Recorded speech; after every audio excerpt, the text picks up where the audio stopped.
everybody. Good morning. So it's Bre, the experience here, Bre with the Tea. So I just wanted to touch base with you guys this morning and give you guys some announcements about some things that are going to be happening throughout the week that I'm super excited.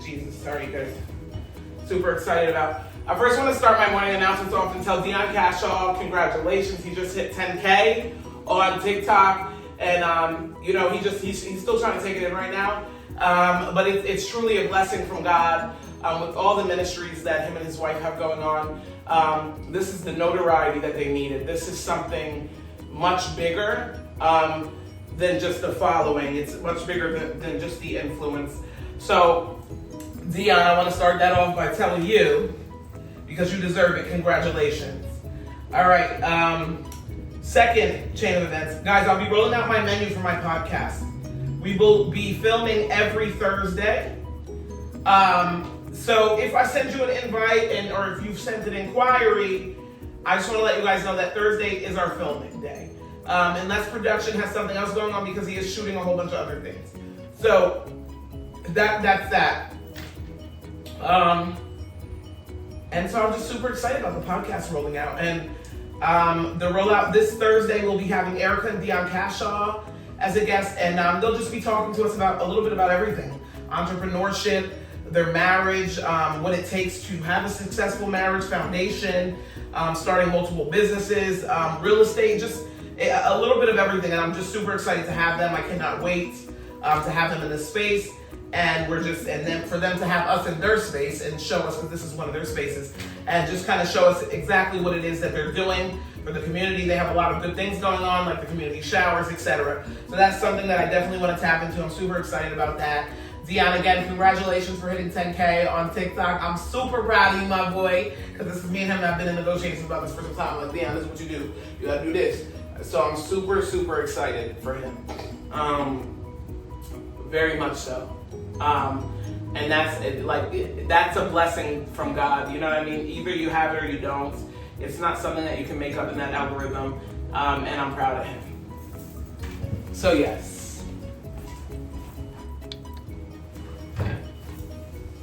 Hey guys, how are you? So you guys know I pride my platform on being transparent, and right now, I just wanted to share some things that I'm kind of going through, and if you're going through these, I want you to just keep your head in the game. As you guys know, I've recently departed ways with my boyfriend, who I really love very much, and I love him very much, and I'm wishing him the best on all his endeavors in life. Unfortunately, he was unable to celebrate me. And this is in no way a bashing session. This is not making him a bad person. This is not any of that. Just not the person for me. To understand more of the situation and the climate of the situation, you would have to understand what kind of person I am. I have been through an immense amount of trauma, and that is no one's fault, but whatever, things happen.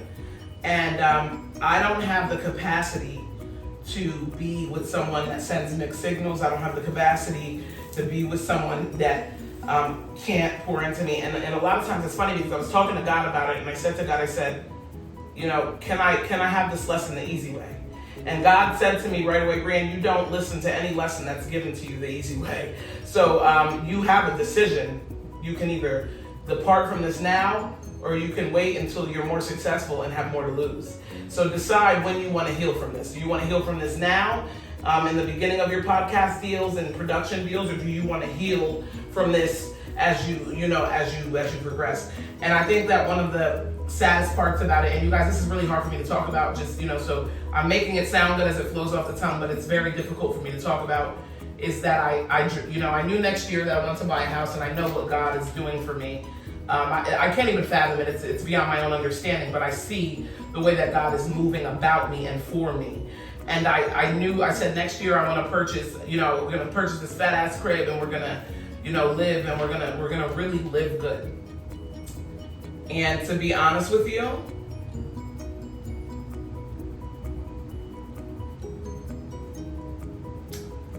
it hurts me that we can't live that way. It hurts me that we're not going to be able to live that way. And it's like a part of me is like, do we just stick it out and I be stagnant? But I just feel like I deserve an intentional love. I deserve someone that wants to love me out loud. I'm not a secret. I'm not I deserve an intentional love.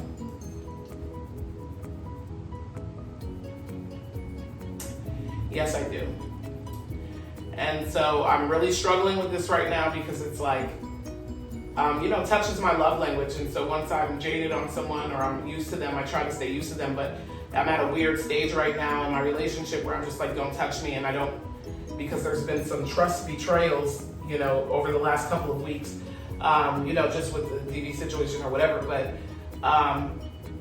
it's crazy because he'll say things to me like, oh, you're trying to destroy or fuck up my credibility. And I keep telling him and I'm doing this so that you guys understand that this is in no way that I want to amicably part ways. I keep getting on here, I keep saying, I love this man and I wish him the best. And I'm acknowledging that some of us all come from a place where we're dealing with different traumas and dramas, and it's not ideal for certain people to move a certain way. But I'm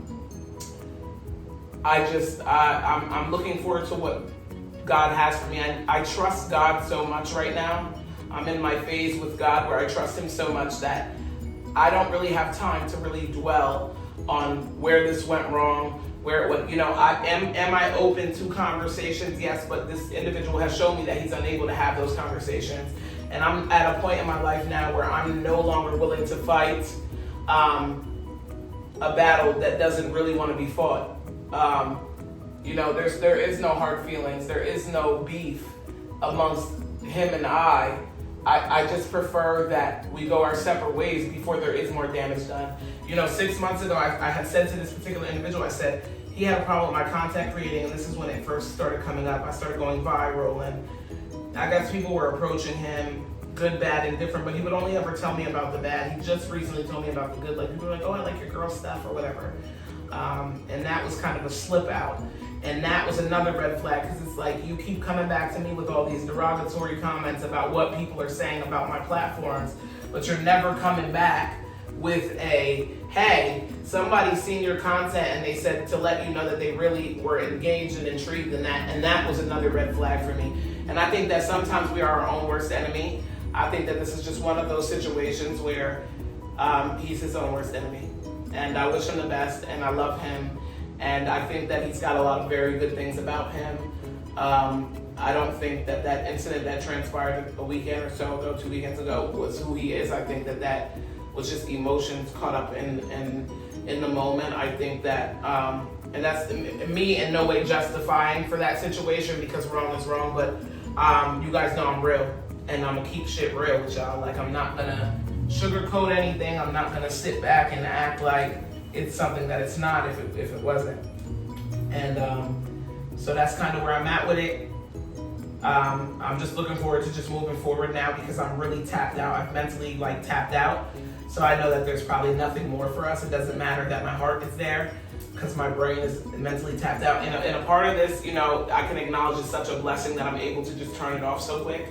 I had somebody on my TikTok just come and say, oh, she just quit in relationships. She'll do this in every relationship she goes to. No, what I do is I have a very low tolerance for bullshit now. A very low tolerance for somebody to play with my time or my emotions, and I'm not doing that anymore.